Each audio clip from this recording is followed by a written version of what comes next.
Shalom Aleichem, a guten Nachmittag euch allen. Mein Name ist nicht Amelia Glaser. Ich heiße Zachary Becker, und ich habe dem größten Covid euch vorzustellen, Professor Amelia Glaser, was wird halten die Lektie Lesecher Clara Sumpf mit dem Titel Scottsboro in jiddischer Literatur zwischen Pogromen und Lyncherei. Scottsboro in Yiddish Poetry between Pogroms and Lynchings. Ihr habt gemeint, ich rede nicht kein Englisch, aber ich verstehe Englisch ganz gut. Nu, wir kennen sich, ich und Amelia kennen sich schon mehr wie 20 Jahre, bis sie ist noch gewesen bei uns in Stanford ein Graduierstudent. Und ich bin gewesen der Bibliothekar von Jiddische Limudim, Judaica, Hebraica, Curator in die Bibliotheken von Stanford. Jetzt aber ist Amelia Glaser ein Professor mit, wie es steht da, an Endowed Chair in Judaic Studies in Universität von California in San Diego, nicht weit von Mexiko, und wo sie spezialisiert sich in russischer Literatur und Film, transnational, wie setzt man das über? Die, was gefunden sich nicht da bei uns im Zimmer, ihr habt mich gehört, man hat mich gebeten, als ich soll sich abmuten, aber und die, was gefunden sich weit von uns in Cyberspace, ich bete, als ihr sollt halten mute bei euch auf euer Computers. Euch in Zimmer, bis wir wollen haben eine Gelegenheit zu stellen Fragen. Amelia Glaser spezialisiert sich in russischer Literatur und Film, transnational Jewish Literature, die Literaturen von Ukraine, die Literatur von Immigration zu den Vereinigten Staaten, die russische kritische Tradition und die Theorie und Praktik von Übersetzung, Translation Theory and Practice. Und jetzt vernimmt sie sich mit Schreiben wegen Poesie in der heinzeitiger Ukraine. Amelia hat persönlich euch gekannt, Clara Sumpf, und nicht keine Sachmenschen bei uns haben sie einmal gekannt. Ich habe sie nicht gekannt, weil ich bin gekommen in Stanford ein bisschen zu spät. Und ich gedenke euch, als wenn Amelia ist gewesen bei uns ein Graduierstudent, seien wir gefahren, sag mal, kein Berkeley zusammen zu beteiligen sich in dem jiddischen Lehrkreis, wo es ist angeführt geworden dort von Professor Halyna Kruk. Und das ist euch gewesen für uns eine große Gelegenheit. Heute wollen wir haben aber noch eine große Gelegenheit, wenn Professor Glaser wird reden wegen Scottsboro, und euch weiß nicht, was etwas ist Scottsboro, wird sie euch erklären, und euch wegen der Poesie. Oh, ich habe vergessen zuzugeben, ein bisschen wegen die Bücher, was sie hat geschrieben. Ich wollte nicht alle der Mannen, aber in Zusammenhang mit der heutigen Lektie will ich der Mannen ihr Buch Songs in Dark Times, Yiddish Poetry of Struggle from Scottsboro to Palestine, herausgegeben von Harvard University Press mit 3 Jahren zurück, und was hat gewonnen Preis, Schnitzer Award in Jewish Literature and Linguistics, Association for Jewish Studies. Aber mit Jahren zurück hat sie übergesetzt Poesie in ein Buch, was heißt Prolet Pen, America's Rebel Yiddish Poets, was ist aus University of Wisconsin Press in 2005. Und das hat eine neue Verbindung mit dem, was wir wollen heute hören. Ich gehe schon weg und ich gebe über die Podium zu Professor Amelia Glaser. heiligen Dank, Zacharia, für einen warmen Reinführer. Es ist sehr gut zu sein da in Stanford, zu sehen euch alle meine alte Gewehre und neue Gewehre und so weiter. Ich will euch bedanken, Shana und Eva und Romy, Joey für die Organisierung von Heint und euch der Toby Center von Jewish Studies, die Studenten da, was vernehmen sich mit Jiddisch. Ich bin sehr, sehr zufrieden zu sehen, als da man hat etwas jiddische Kahile und euch werde die Arbeiter da in Stanford was machen mit sehr eigener Hand, als ein schöner Ort für unsere Treffungen. Ich will euch bedanken, der Mischproche von Clara Sumpf. Wunderlicher Freude, was ich habe ja gekannt mit mehr wie 20 Jahren zurück. Ich bin gewesen ein erstjähriger Aspirant und sie hat mir eingeladen nach Lunch, auf ein Mittagessen. Und sie hat gemacht etwas mit Avocado. Ich denke nicht beklar, aber wir haben sehr, sehr lange geredet, ein bisschen auf Jiddisch. Ich bin nur ein ganz Anheber und zusammen mit ihr und mit ihrem Mann. Als Heint will ich reden wegen die jiddischen Dichter, was sie haben in die 20er, späte 20er, 30er Jahren geschrieben wegen die Kämpfen von anderen Leuten, speziell wegen die Kämpfen gegen Scottsboro Mischbit. Und erstens will ich eben mit bisschen Geschichte wegen Scottsboro Mischbit, was ist das? Wir lernen das nicht in die Schulsysteme in Amerika, das ist eine große Schande. Und danach wollen wir tun einen tiefen Guck auf etliche Lieder, die sind geschrieben in die 30er Jahren wegen Scottsboro. Und das ist eine Periode, was ich habe angerufen in mein Buch, Songs in Dark Times, was Zacharia hat bemerkt, was ich heißt, der 10 Jahre der Dorf von Internationalismus. Und speziell will ich bemerken die Wörter, die sie benutzen. Ich heiße Parolen oder Passwords auf Englisch, was sie benutzt, um zu kämpfen zusammen mit anderen Leuten und reinzubringen die Kämpfe von anderen Leuten, von Afroamerikanern, von spanischen Republikanern, von ukrainischen Pogroms und so weiter, rein in die jüdische Kirche. Und durch die dosige Parolen in seinen Liedern dachte ich mir, als die amerikanischen Poeten sind gewesen in einem Prozess von während amerikanischer Dichter. Sie sind gewesen in Amerika. Und ich habe euch einen Epilog. We can go ahead in one slide. Sorry, I forgot to tell you to advance. This is the outline. Und euch habe ich einen Epilog. Und etliche von euch kennt schon Heather Klein und Anthony Russell. Sie sind die beiden sehr interessante Sänger, Kompositoren und euch die Registen. Und nachdem, was ich habe geschrieben, Songs in Dark Times, Heather hat mir gesagt, ich will sehr machen Kompositions von die jüdischen Lieder, wegen was du schreibst. Und ich habe gesagt, nun bitte, ich rede schon mit Anthony wegen die Scottsboro-Lieder, efter Lomirtone-Projekt. Und ich will spielen für euch ein paar Lieder, die sie haben geschrieben und gesungen von die dosigen Scottsboro-Lieder. Das heißt, es hat ein Hemmschach von die Zeiten, wegen was ich rede heint. Ich will an mit der Stückel amerikanische Geschichte. Die schreckliche Geschichte von Scottsboro Mischbit.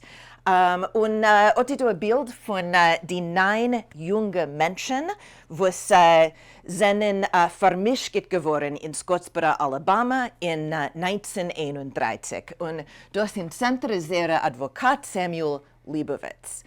Und wir gedenken Scottsboro heint, teilweise dank Langston Hughes, das ist ein Buch Langston Hughes von 1931, Scottsboro Limited. Hat geschrieben etliche Lieder und viele Pjäsen wegen die so gerufenen Scottsboro Boys auf Englisch. Aber heute ich will reden wegen dem Genre Scottsboro Lieder, die sind geschrieben auf Jiddisch. Und es verinteressiert mich sehr, was die Lieder haben zu sagen wegen afroamerikanischer Geschichte in Amerika, Jiddisch Modernismus und wegen dem Moment von linker Internationalismus alt zusammen. In 1931 inmitten amerikanischer Depressie. Und die jungen Menschen, was ihr seht, da auch die Strogen und Leibowitz, haben gemacht zusammen Hoboing durch Amerika. Das heißt, sie haben gefahren auf den Bahn, auf den Dachbahn. Und das ist gewesen eine Mode in die 20er Jahren. Und das Scottsboro Mischpet hat sich angeheben, wenn die 9 junge Leute sind gewesen auf den Bahn durch Chattanooga. Und sie sind da euch etliche junge weiße Menschen, Männer, und euch 2 junge weiße Frauen. Sie haben sich zerkriegt ein bisschen, die weißen Menschen sind raus von der Bahn und sie sind gelaufen zum Sheriff und haben sie gesagt, als da sind auf der Bahn eine junge afroamerikanische Leute, die mindestens volontieren, ihre 2 Frauen. Ein Posse hat angegeben, sie haben arrestiert die 9 afroamerikanische Menschen und sie haben gesetzt in Twisse Minimum 10 Jahre, es wendet sich auf einen Mensch, aber das ist gedauert sehr lange Zeit. Der ältere von sie ist gewesen 18 Jahre alt, der jüngere ist gewesen 11 Jahre alt. Und später haben wir gelernt von den Frauen, als sie haben liegen gesagt. Die Frauen zum ersten haben gesagt, dass ja, sie haben uns violentiert. Und später haben sie gesagt, dass nein, wir haben es nicht gesagt, aber das hat gedauert sehr lange Zeit in Amerika. We can advance it, sorry. Advancing it on my slide. Das sind die 2 Frauen, Ruby Bates und Victoria Price. Sie sind gewesen Arbeiter in einer Mill in Dormamerika, nicht Dormamerika, aber Dorm von den Staaten Amerika. Und sie haben gespielt eine wichtige Rolle. Die Frauen haben zum ersten gesagt, als ja, es ist gewesen eine Samenschändigung. Und die jungen Leute sind viele gewesen auf Death Row, ein Stück Zeit. Als später Ruby Bates ist reingekommen in Mischpit und hat gesagt, dass sie hat übergetragen und erstens hat sie gesagt, dass ja, aber sie hat übergetragen und sie hat liegen getan und das ist nicht gewesen gerecht. Das Mischpit hat lang gedauert, mindestens teilweise, weil der kommunistische Partei hat bezahlen auf einen Advokat von die Scottsboro Jüngerlich. Und der Advokat ist nicht gewesen, kein Kommunist, aber der ILD, die International Labor Defense, ist gewesen ein Teil von der kommunistischen Partei und sie haben bezahlt dem Advokatie von Scottsboro Mischpit. Alabama hat gegeben ein Pardon die Jüngerlich nur in 2013. Das heißt, dass 80 Jahre später. Ja, das ist gewesen. Sie sind schon frei geworden, aber sie sind noch nicht gepardont geworden bis in 13, mit 10 Jahren zurück. Die ganze Meise hat sich reingemischt in politische Kriege in Amerika. Die Kompartei sehen dich eine Möglichkeit zu helfen, die 9 vermischbitten Jüngerlich, haben gegeben eine Sache Geld. Und sie haben euch herumgeführt, etliche von den Mamas, was ihr seht da, in einer Reise über die ganze Welt, dass die Mamas sollen reden wegen Kapitalismus in Amerika und Rassismus in Amerika und so weiter.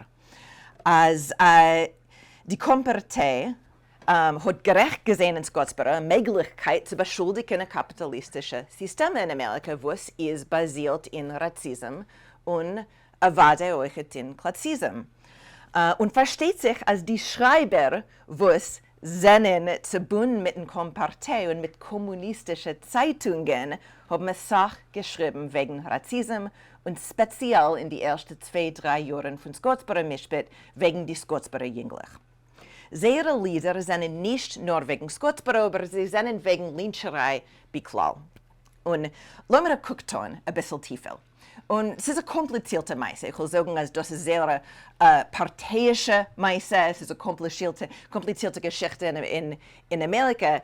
Aber lassen wir gucken ein bisschen tiefer auf die Lieder, was haben geschrieben. Let's advance it one slide. Das ist ein Lied wegen Lynching, Lynchcherei, geschrieben in die erste Chadoshim von Scottsboro Mishpat von Malka Lee.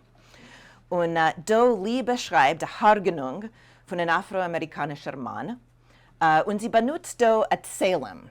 Also, mir geht zum Sof, wir wollen sehen, als das ist ein Salem. Das ist ein christliches Motiv in ein Lyncherei-Lied. Und das ist eine wichtige Metonymie von Tragödie und von Horben in jüdischen Liedern beklar. Ich will das lernen, das ist nur ein Teil von ihrem Lied. Sie haben ihm herausgeführt, mit nackten Fies, gebundene Hand, von dürrem Samt sein Haut verbrennt. Eulig ist plötzlich geworden sein Leib, sein schwarzer Guff in Tränen zerscheint. Der Wald hat sich gebeugen wie von Messerschnitt. Auf zurück, Gottes schwarzer Lamm hat sich gerissen von Strick. So hat man sein Seiden gebunden zum Bäum. Auf Lippen galliger Schäum, Fäusten wie Heck, zerschwungen in Räum, spielt Tom auf Zähne aus dem Wind. Herum ihm tanzen menschliche Hint. Vor jeden Hund a Bein. Sein Guff ist mehr nicht wie Leim. Man sieht da ein christliches Motiv, ja, also das ist Tom ist sein Name und ist Gott schwarzer Lamm und man sieht später, als die Mama von Tom kommt herein und sie weint über ihn. Das ist, Malka Lee ist ein Beispiel von einer das ist normal, ja? Ist es okay? Okay. Malka Lee ist ein Beispiel von einer jüdischen Schreibers, speziell in Amerika und auch in Mitteleuropa, im Sowjetverband, was haben publiziert Lieder in linken Journalen und Zeitungen. In die letzten Jahren von 20er und die ersten Jahren von die ersten 30er Jahren wegen die Kämpfen von anderen Gruppen. Spanischer Bürgerkrieg, Jim Crow, Ausstandungen von arabischen Palästinensern und ukrainischen Pogroms und so weiter. In meinem letzten Buch, in Songs in Dark Times, heißt das Period dem Dorf von Internationalismus und das hebt sich an herum 1927, herum dem Moment von stalinistischen dritten Periode und es endigt sich inmitten Zweiten Bürgerkrieg, Zweiten Weltmilchome, wenn Stalin hat in ganzen der Haar geworden dem Kommentar. Und Otizo seht ihr verschiedene Beispiele von Schreibers, wo es seinen gewähnen, ein Teil von dem Dor. Und mindestens wisst ihr, als sie sind nicht alle Teilen, mitteilen von Partei. Sie sind anders. Ja. Als Helewig ist gewesen ein Bundist, ist raus von Partei und 29. Hat ein bisschen geschrieben in Freiheit nach dem, aber ist im Ganzen raus in die 30er Jahre noch ein Popular Front. Esther Schumacher hat gewohnt ein bisschen in Sowjetverband zusammen mit ihrem Mann Peretz Hirschbein. Sie hat geschrieben viel in sowjetische Zeitungen, aber sie ist auch raus von Partei und 29 zurückgekommen, rausgegangen.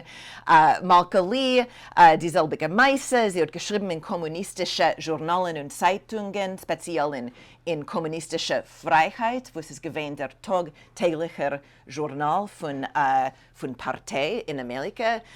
Sie ist weg in die 30er Jahren, ein bisschen vor dem, was Hitler und Stalin haben gemacht, sehr Pakt. Moshe Teif ist ein anderer Schreiber, wegen was ich schreibe mein Buch, und er ist gewesen ein sowjetischer Schreiber in Minsk, hat geschrieben in die 20er, 30er Jahren und der noch gesetzt in Twisa ein paar Mal. Ankurt ist gewesen der starkste von die Gruppe, was ihr seht da. Er ist geblieben ein Kommunist bis in Samesow. Er hat geschrieben ein Geburtstagslied zu Stalin in etwas 49. Ist etwas verbrennter. Und alle Menschen haben geschrieben wegen die Kämpfen von anderen Leuten durch die 30er Jahre.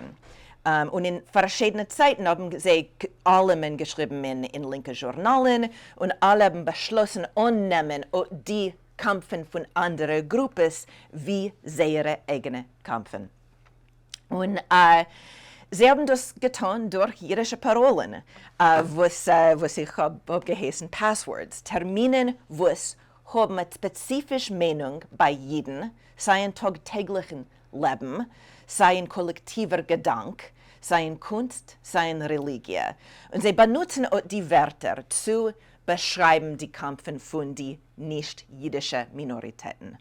Man mag viele sagen, als metaphysisch durch die dosige Wörter bringen sie die anderen Völker von Arbeiten neu rein in jüdische Kehille. Das ist ein Prozess von Übersetzen oder öfter besser zu sagen von Lokalisieren. Also, sie proben zu verstehen die Kämpfe von anderen Völkern auf die jüdische Verstehung von Kampf. Und oft proben sie euch zu sehen die historischen Kämpfe von Jiden, Inquisition, Pogromen und so weiter, durch die Kämpfe von anderen Völkern. Ein paar Wörter jetzt wegen meiner Bekannung mit den Poeten. Zacharia hat schon ein bisschen gesagt wegen dem, aber wenn ich bin gewesen ein Aspirant in Stanford, ich habe angegeben ein Projekt. Das ist gewesen ein größer Projekt von Übersetzen die Poesie, die Lieder von der amerikanischen Gruppe von kommunistischen jüdischen Schreibern, was haben geheißen Prolet Pen. Sie haben sich geheißen Prolet Pen. Und sof habe ich ausgegeben ein Buch von meinen Übersetzungen von ihren Liedern. Aber durch den Prozess, ich habe sie sehr gut gekannt. Ich habe gekannt ihre Geläumes und euch ihre Schwachkeiten. Und ich habe gewollt ein bisschen mehr, ein bisschen besser sie erkennen. Das heißt, dass noch 10 Jahre, wenn ich habe schon geschrieben meine Dissertationsarbeit und schon geschrieben mein erstes Buch von meiner Dissertationsarbeit wegen gar andere Sachen, bin ich zurückgekehrt zu sie. Ich habe gewollt besser verstehen, wie Lemuschel Aaron Kurz hat gekannt, sein geboren geworden in der Mischpoche von Lubavitcher Chassidim in Vitebsk, weggelaufen von seiner Mischpoche, zu herumzugehen mit dem Zirk. Ja, ist gewesen ein Circus-Parkmacher. Und geworden sehr starker verbrennter Kommunist, Stalinist. Also, wenn wir reden wegen jüdischer Schreiber, was reden wegen afroamerikanischer Geschehnissen, was wir fragen bei MS ist etwas sehr fundamental, sehr wichtig zur menschlichen Natur. Sie ist es möglich, zu erkennen sich mit dem Weg von einem anderen. Und ich bin nicht sicher, ob jüdische Geschichte ist, veralte Geschichte von der Tradition, von einer großen Kehille, Geschichte von kollektiver Überlebungen. Und wie soll geht man rein in eine Kehille? Wie soll kann man verbreiten eine Kehille? Das, ich meine, ist die Frage, was die dosige Poeten haben gefragt in der Moment von Internationalismus. Sie ist das eine Frage von Blut, sie ist das eine Frage von Beschluss, von Religion, oder ist das zu binden mit Meises und Geschichten, was wir erzählen? Oder ist das öfter euch die Geschichte von Parolen, von Wörtern, was wir kennen, von Sprache.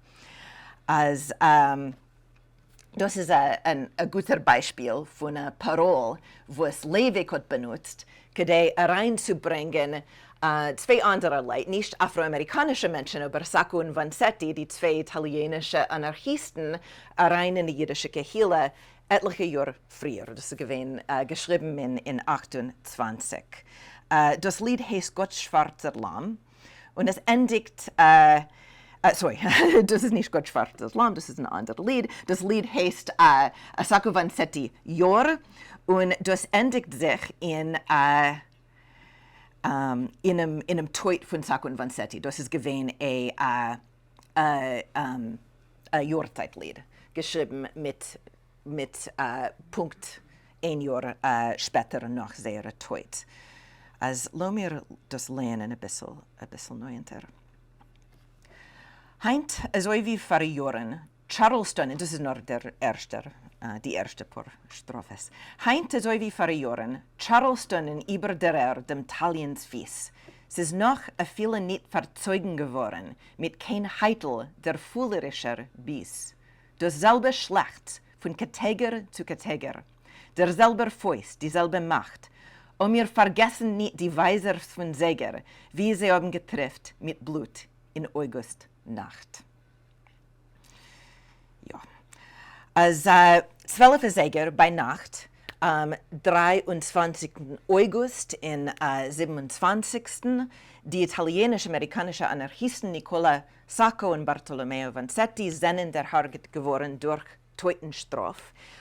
Noch ein Mischbit für eine mögliche, aber nicht sichere Keule.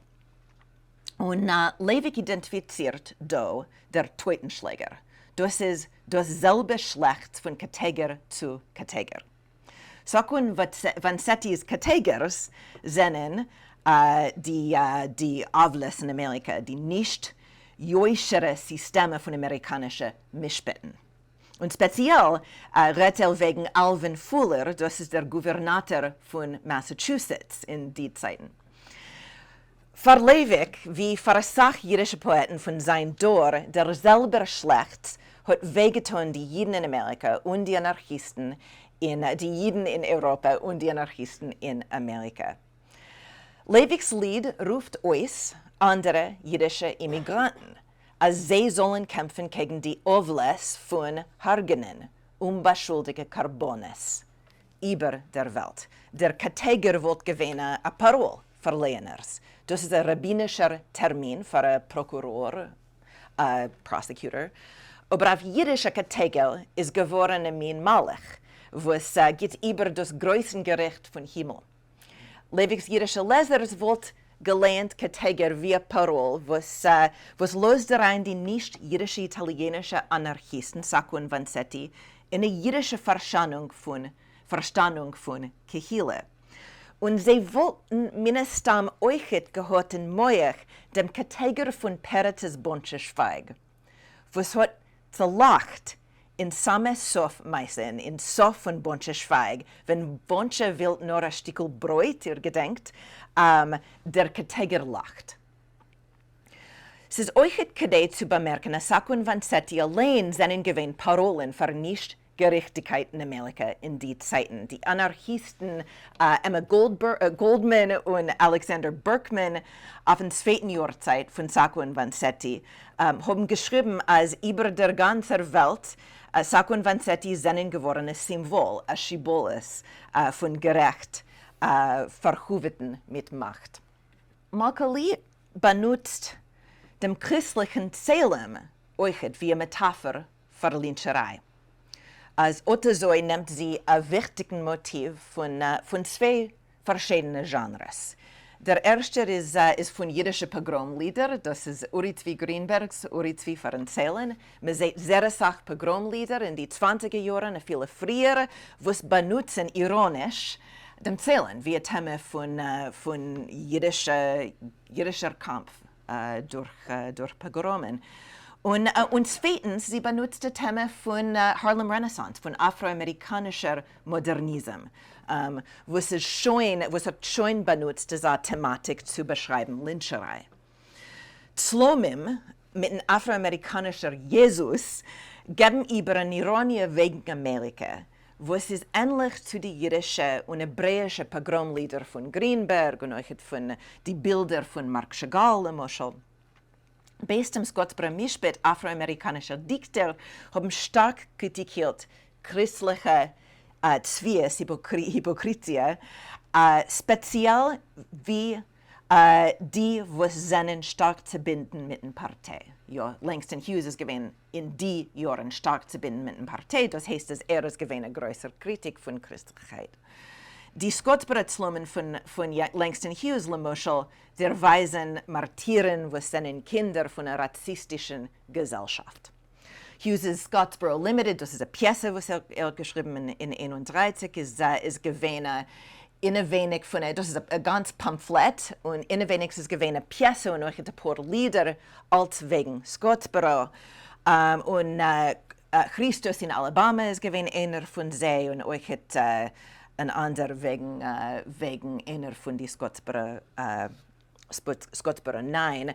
Und da auf dem Scharblatt wir sehen Prentice Taylors Bild, was ich meine, solche Samen Salem. Es ist gedreht zu sagen, als in die dosige Jahren mit euch gesehen Übersetzungen von Langston Hughes auf Yiddish. Lemoschel sicher Bagisch in Mizrach Europa hat übergesetzt etliche Lieder von Langston Hughes auf Yiddish. Ist später gestorben geworden in Shoah. Etliche Jiden, was haben geschrieben bis die 30er Jahren, haben benutzt nicht nur Themen von anderen Poeten, aber von sehr früheren Uvs. Und ein Beispiel von dem ist Beresh Weinstein. Beresh Weinstein hat geschrieben das Lied, das heißt Neger starbt auf Jiddisch, ich habe es geschrieben auf Englisch da. Und das ist ein Lied, was hebt sich an mit linguistischen Beziehungen zwischen dem Black-Subjekt von das Lied und jiddische kulturelle Parolen. Tammuz, ja, man sieht in Same Onheb, ist ein heidischen jiddischen Kalendar zwischen Juni und Juli. Und via Parol Tammuz los dem afroamerikanischen Persona rein in jiddischen Zeit. Thomas ist ein Heidisch, was kommt vor Tisha B'Av und das ist ein treurigen Tag von China vor ein Hurben von Beis Hamikdash. Jetzt lassen wir das lernen, das ist nur ein Stickel von seinem Lied. Ein Neger in Mittenfeld blutigt unter einem hellen Messer, starb den Thomas Tag von einem heißen Chalef. In der Scharf spießen auf alle Größen, alle Zweigen. Als Tisha B'Av, auf Tisha B'Av sagt man Kines, ja. Und was die Kines gedenken verschiedene Tragedien. Beis Hamikdash, aber euch andere Tragedien sind gewähnt verbunden zusammen mit dem. Jiddische Karbonis in mittelalterische Spanien, Chmelnyckys Pogromen in 1648.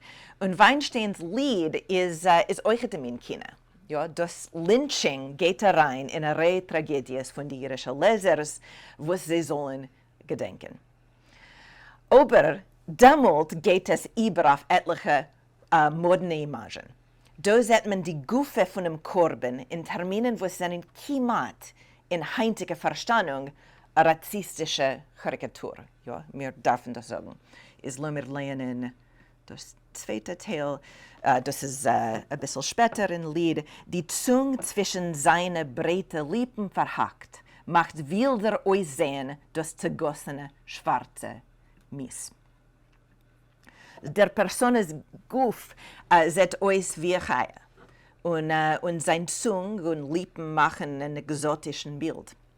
Also, wie soll dürfen wir das lernen, wie Leser in heutzutage? Erstens, Weinsteins jiddische Kine wird ein christlicher Zählem.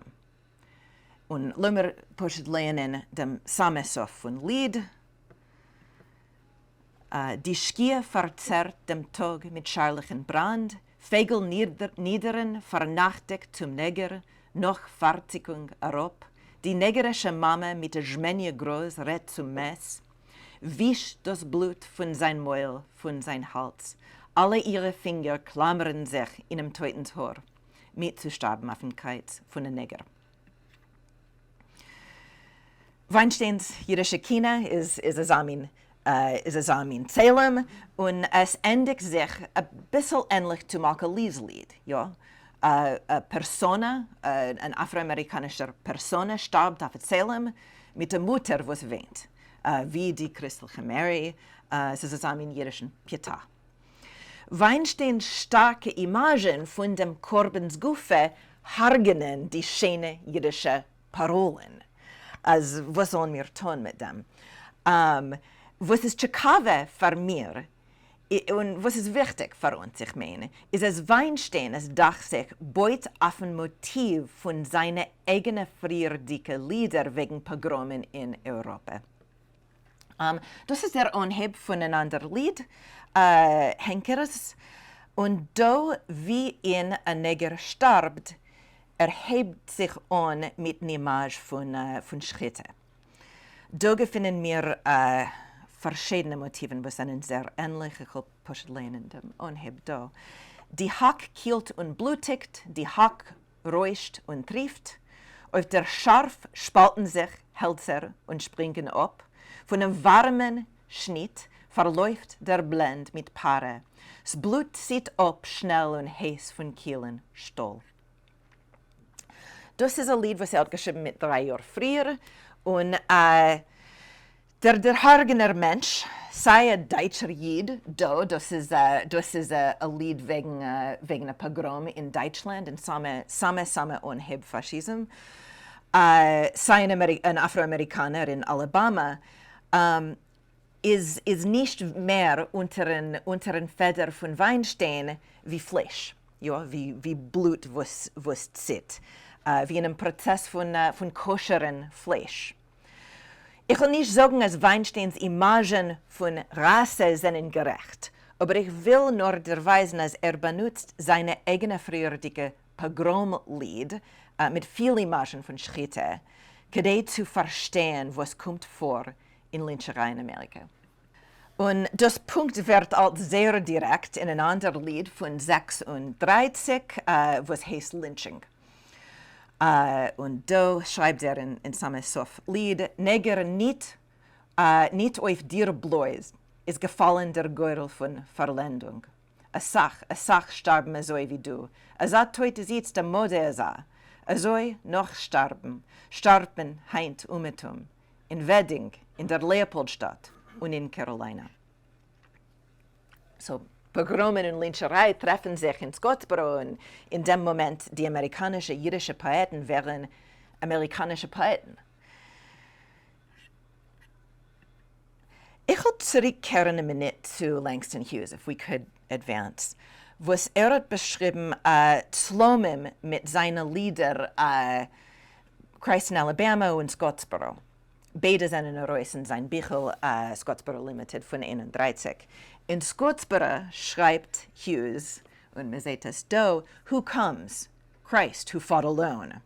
Und nach Christus kommen John Brown und danach Nat Turner, Lenin, Gandhi und andere revolutionäre Führer. Das ist eine internationale Gruppe. Alle nehmen seine Parolen, man kann sagen, Hauptwörter, was der Weisen dem Choshev von Scottsboro mischbet. Und es war der Scottsboro, der Name von dem Staat in Alabama, wo die 9 junge Menschen haben gesetzt in Twisse, ist allein gewordene Parole für Faschismus und Rassismus in Amerika durch die 30er Jahre. Verschiedene Dichter haben gegeben ihr Werk dem Titel Scottsboro, um zu erweisen ihren Kampf gegen Rassismus. Und zusammen mit Kommentaren Gruppe, mit ILD, was hat bezahlen der Advokat Leibowitz. Die linke Lieder wegen Lynchäerэй in die 30er Jahren, sei von Hughes, sei von Malcolm Lee und andere, geben uns eine bessere Verstandung von dem Internationalismus, was der Partei hat geprüft zu erweisen durch den Scottsboro Mischbet. Und eine offene Frage ist, sie hat uns als Gehilfen die 9 junge Menschen, die seinen gewähnen so lange Zeit in Twisse. Für wem sind die dosigen Lieder? Und das ist eine offene Frage, was wir können herumreden in Question Answer. Die Lieder, if you could advance one, die Lieder, was beschreiben den Kampf von Arbeiter in China, den Kampf von Black America, von ukrainischen Pogroms, von spanischen Bürgerkriegen, von Tartaren in Krim, haben gefehlt die Zeitungen von sowjetischen und kommunistischen jiddische Journalismus in die ganze 30er Jahren. Und die Weg von kollektiver jüdischer Kampf zu einem kollektiven Kampf von anderer Leid ist gewesen entweder auf etliche Sachen. Erstens ich meine, das ist gewesen an der Anheb von Faschismus. Das ist gewesen der Periode von Anheb von Faschismus und ein spezifisches Momentum herum dem ganzen Welt ist bestimmt ungeheuer in die Zeiten. Zweitens, das ist auch gewesen entweder auf sowjetische Meinungen wegen Völker und Volkigkeit, gedeiht zu schaffen eine neue Welt. Man muss kämpfen für alle Arbeitervölker, wie verschiedene Völker. Und drittens, für jüdische Dichter, mehr wie der Partei, oder viele Empathie, das Beschluss zu beschreiben, die Kämpfe von anderen Völkern, der weist, als die Jiden seien matzliach geworden in ihrem eigenen Prozess von Modernisation. Nach die Pogromen und zarischen Dien, sowjetische Jiden haben zerteilt sich in Bäumen eine neue Nation, sowjetische Nation. Und Immigranten in Amerika, hat sie haben einmal getroffen nach alter Sache Antisemitismus, haben verstanden ihre Privilegien wie weiße europäische Immigranten. Vergleichen sich mit Afroamerikanern.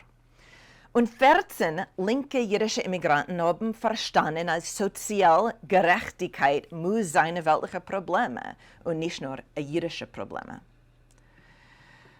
Ich unterweise noch ein paar Beispielen. Sie mögen? We have a bit of time to show a couple of examples before the epilogue? Okay, we'll do advance one more slide. A Sachmal in Lieder, Scottsboro allein wird a Parole. Und das bedeutet Rassismus in Amerika. Das ist, weit mir Simen als die jüdische Poeten wären oder proven zu werden amerikanische Poeten. Sie tun das mit Hilfe von Liedern und Themen von Black Politiker und Modernismus von den Zeiten. Das ist ein Lied von Bezalel Friedman, Scottsboro, was gibt uns eine neue Geschichte von Jüdischkeit, was ist wichtig. Und die meiste wegen Mitzrayim ist von Teure ist altmodisch. Jetzt habe ich eine neue Geschichte. Ich will nur lernen ein paar Strophes von Sameh Sof. Ja. Bleich ist die Legende von der Moleke Mitzrayim. Kinder von die Evrim zu der Trinkenden in die Teichen. Es ist 1931, Bilbul in Scottsboro, schwer in Joch Geschichte zu finden noch gleichen. Und das ist einer von den Liedern, was Anthony hat, wegen was Anthony hat geschrieben, Musik. Ein anderes Beispiel ist von Yuri Soul. Can you advance it one more? Einmal hat die Parolen kapitalisieren auf, lassen wir sagen, interlinguistische Grammen.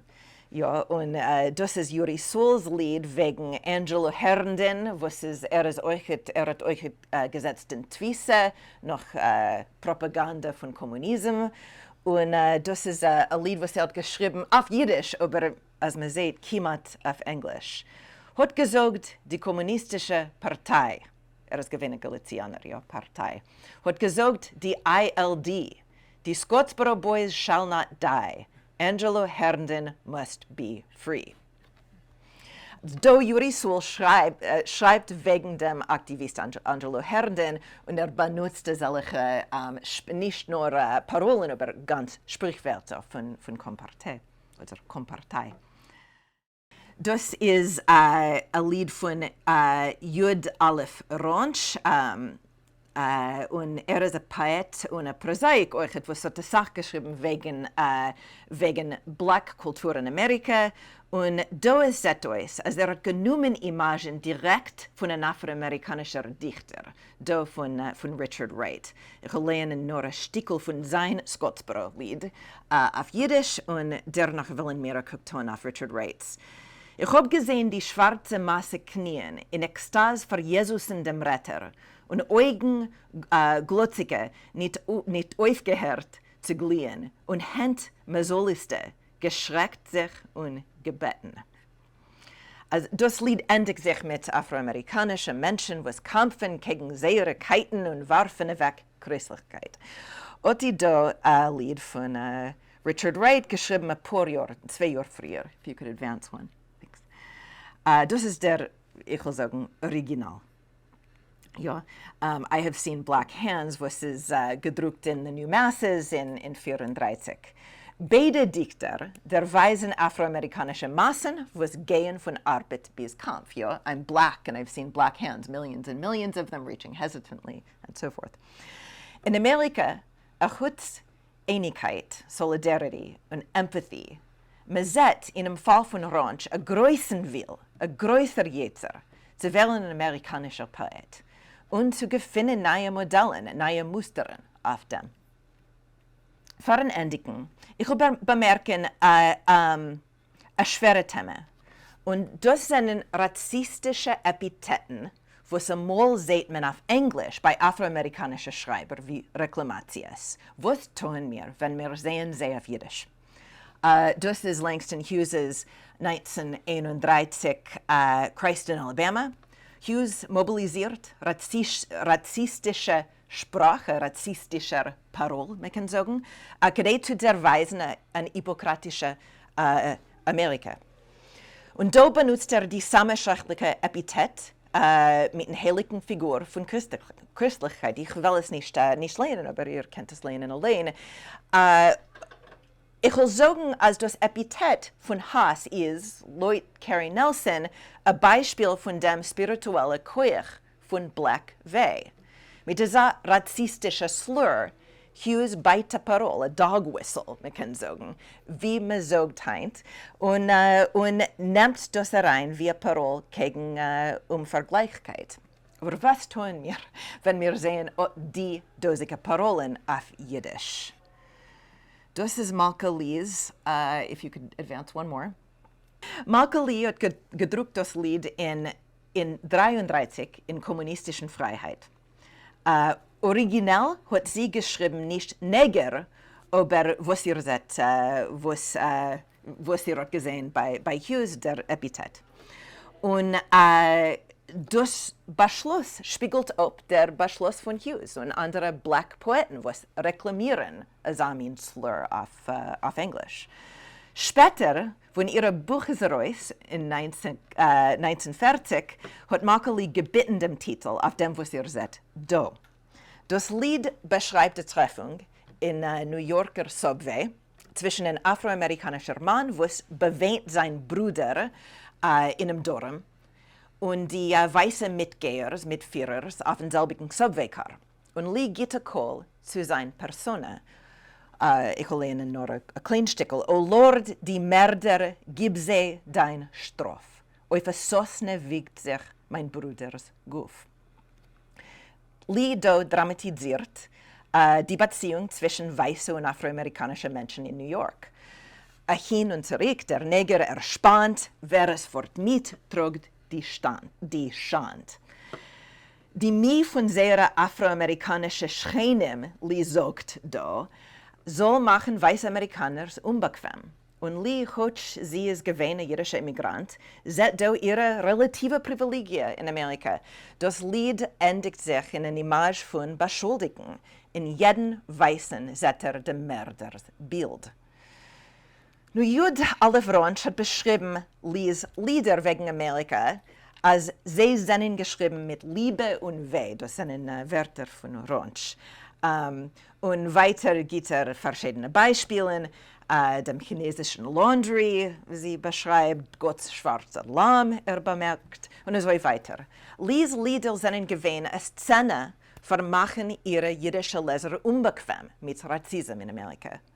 Aber ich will euch lösen mit der Frage, was sollen wir tun mit die dosigen Proben auf Empathie oder Unbequemkeit? Die meisten, was auch die Schreiber geben über, ist eine Geschichte von Probes auf Empathie. Die Probes sind nicht allemal matzlich gewesen. Der Mehrheit von sie sind nicht matzlich gewesen. Aber ich meine, das ist eine Geschichte, was wir dürfen euch übergeben. Und wie ein Epilog, ich will spielen paar Lieder, was haben geschrieben Anthony und Heather, basiert auf die Lieder. Und Uri Schrettel, ist ein Aspirant in Harvard in Musikologie, hat geschrieben, hat das als arrangiert und euch komponiert. Lassen wir mal mit Anthony. Let's see if I'll mute myself. Liegner in der Zeit die Kinder unsere von Freiheit. Windhelg uns neckt, hier halt geschmied. In Keten und in Grantes. In der Zelt das Lincoln befreit hat Bodesedes und Hoffenblämer wangt ihr ist die Kinder und die Taltes.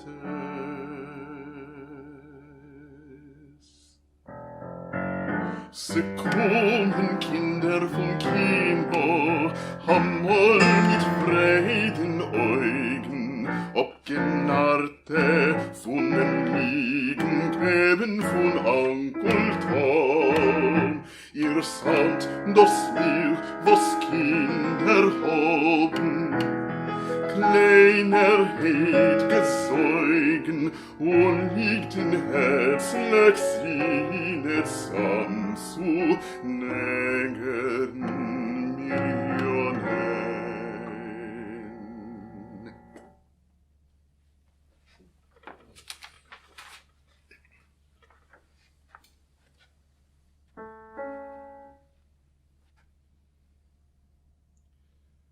In der Nacht, als bin ich gefahren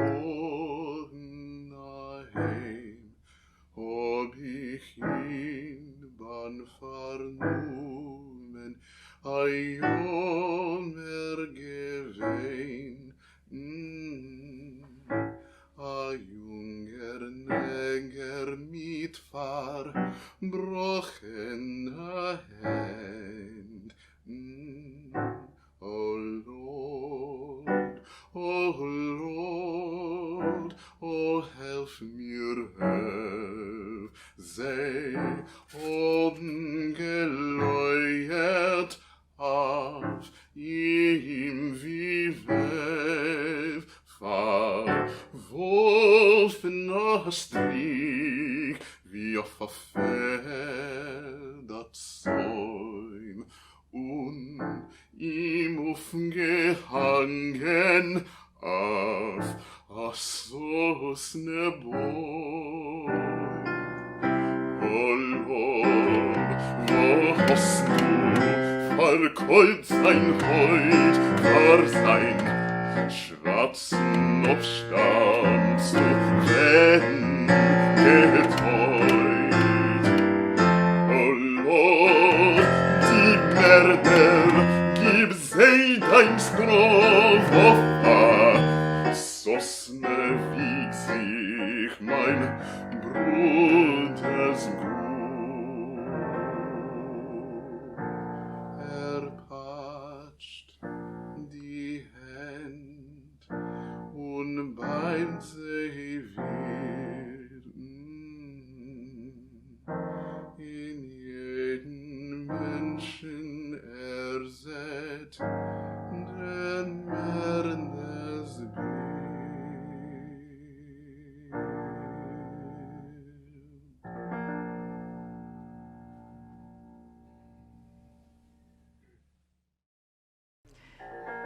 Okay. Und da will ich habe noch eine Minute spielen, ein Lied von Efschernein. Das ist Efscher, wir können warten. Ob wir haben noch Zeit, ich will spielen ein Lied von einer von Heathers Lieder, wo es ist geschrieben nach Gottes schwarzer Lamm. Aber Efscher dürfen wir haben mit Fragen. Und danach heute wir haben ein Stück Zeit, will ich spielen noch etwas. Danke.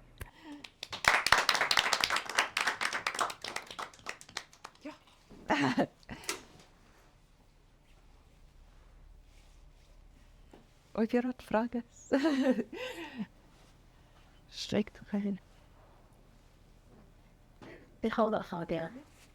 Es ist sehr interessant, was die jiddische Schreiber, die jiddische kommunistische Schreiber haben geschrieben als Lieder wegen anderer Völker. Ich verstehe, dass sie andere Minoritätssprachschreiber, was eine neue kommunistische Qualität in derselben Zeit von euch geschrieben Lieder wegen der Sache für verschiedene Völker. Ja. Wade in Sowjetenverband, ja. In Sowjetenverband versteht sich, als man sieht viele, nur lemoschel ukrainische Schreiber, was haben beschrieben Pogromen in die Jahren, in die 30er Jahren. Das ist gewesen ein Moment von Internationalism. Und man redet ja als Leute Stalin mit gekannt, ein Stück Kunst kann sein national in Form, ob das ist sozialistisch in Inhalt. Und ich meine, das hat gekannt, euch sein ein Stückel nationalen Inhalt, ob es gewesen ein anderer Volk, ja. Ob man redet wegen anderer Menschen, man kann reden wegen Nazi, wegen Volkschaft. Und das haben verstanden, eine Sache sowjetische Schreiber, Künstler und so weiter.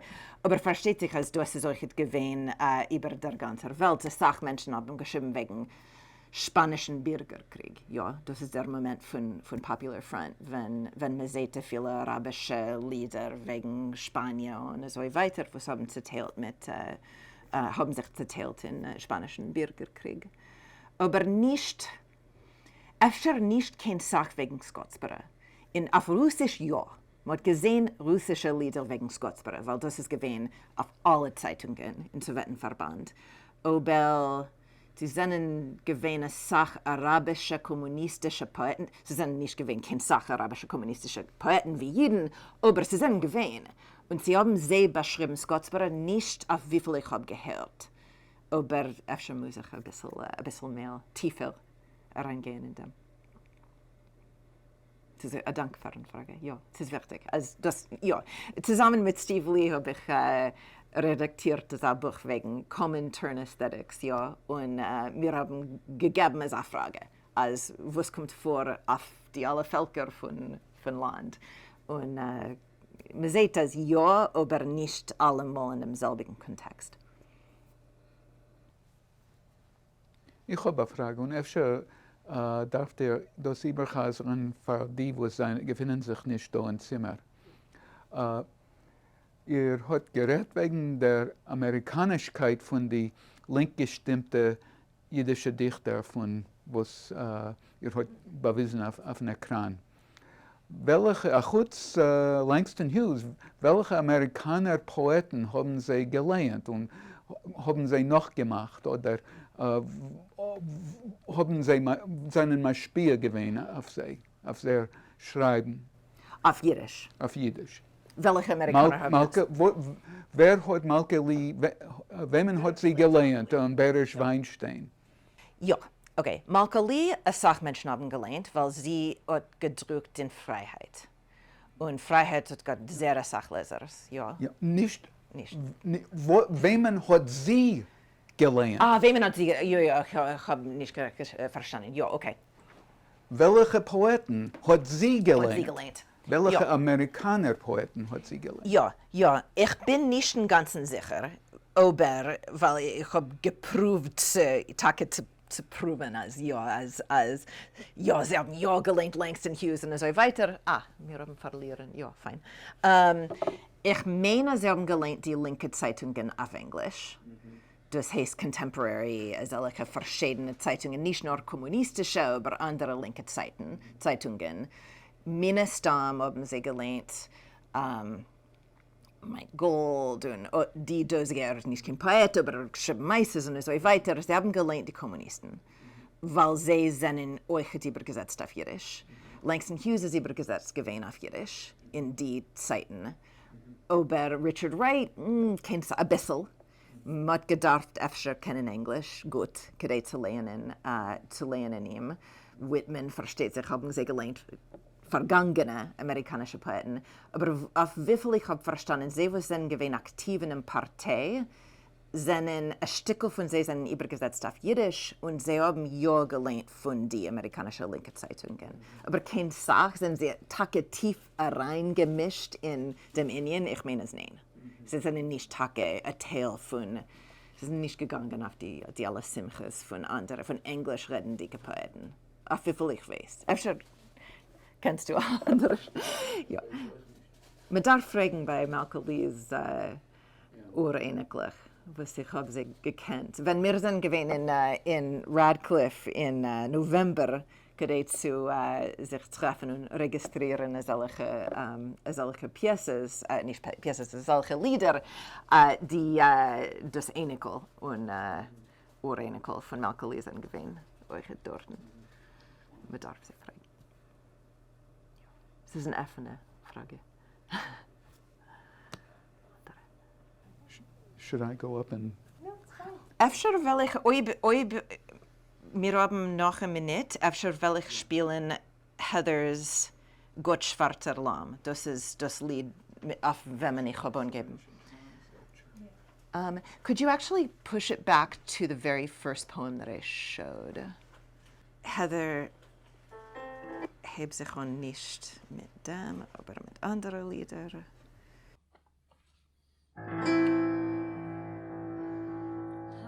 So hat man sein Seiden gebunden zum Bäum auf Leben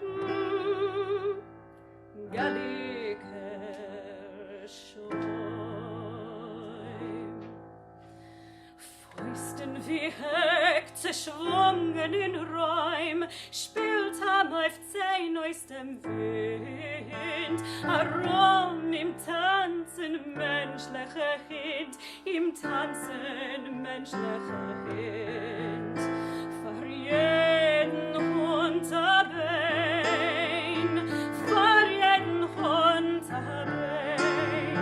Sein Ruf ist mehr nicht wie Lehm, sein Ruf ist mehr nicht wie Lehm. Hamai, mai, mai, yai, ma, ma, mai, hamai, mai, hamai, mai, mai, hamai, mai, ma, mai, mai, ma, mai, mai, hamai, mai, mai, mai, mai, mai. Von eigenem Ruf schon verfremd, geht sich über in hindische Hand, inmitten der Nacht der Gestalt, ist gelaufen über finsteren Wald, ihr Leib wie schwarz gekalbt, der Weg reut abgefarbt, der Weg reut abgefarbt, ihr Leib wie schwarz gekalbt, der Weg reut abgefarbt, der Weg reut abgefarbt. Hama, hamai, mai, mai, hama, ma, mai, hamai, mai, gamai, mai, mai, ya, ma, ma, mai, hai, ma, ma, mai, hamai, mai, mai, mai, mai. Also, man sieht da, es ist auch eine interessante, eine offene Frage, als man schreibt musikalische Lieder wegen die dosige Lieder, wieso schreiben sie? In welcher Mode, in welcher Genre? Sie sind sie Klezmer, sie sind sie von einem afroamerikanischen Motiv und so weiter. Das ist etwas, was mir auch sehr sagt. Ja. Ich habe verstanden, Gabriela's Frage. Ah, okay. No stellen. Gut. Gut. Sie ist jetzt weg, ja. Noch besser. Ja, noch besser. Noch besser. Sie sind doch gewesen andere Gruppen in die Vereinigten Staaten, was geschrieben nicht auf Englisch, was haben geschrieben wegen Scottsboro und der Joy Seite. Italienisch Amerika, Lieder, auf Schwedisch, Italienisch. Ich verstehe. Und es ist gewesen etwas ähnlicher Begriff von Lokalisieren. Ich verstehe, ja, wegen Scottsboro. Ja, das ist bei mir eine gute Frage in Amerika.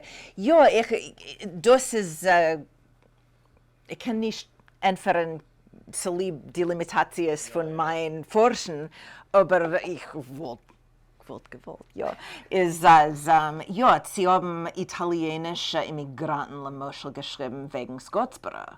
Und auch wegen Sacco und Vanzetti, weil Sacco und Vanzetti versteht sich, haben allein geschrieben auf Italienisch und nicht auf Englisch. Ja, aber sie haben sie geschrieben auf Deutsch. Das ist sehr interessant und jetzt will ich gucken. Aber ich habe nicht keinen guten Entfer. Ja, als, ja, es ist gewähne sehr größere parteiische Gruppe Redaktoren, die haben zusammen ausgedruckt Lieder auf Jiddisch. Als sie sind gewähne so groß auf andere Lachoines, öfter. Aber man darf geguckt haben.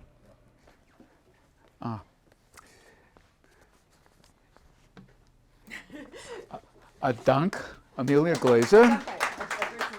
Und für die, was befinden sich da in Stanford, I'm going to say this in English. Tomorrow afternoon at 5 p.m., that might be the evening for some of you, in Building 360, Amelia Glaser will be giving another lecture in the Clara Sumpf lecture series, this one in English, The Ukrainian Jewish Looking Glass, David Hofstein's Soviet Yiddish translations of Taras Shevchenko. Shana, will that also be on Zoom or is that only in person? No, that's only in person. Only in person. So we will have the privilege, those of us who are privileged to live in California, to hear Amelia Glaser speak tomorrow evening at 5 o'clock. And I guess that's a wrap, as we say in California. Danke, alle Mann.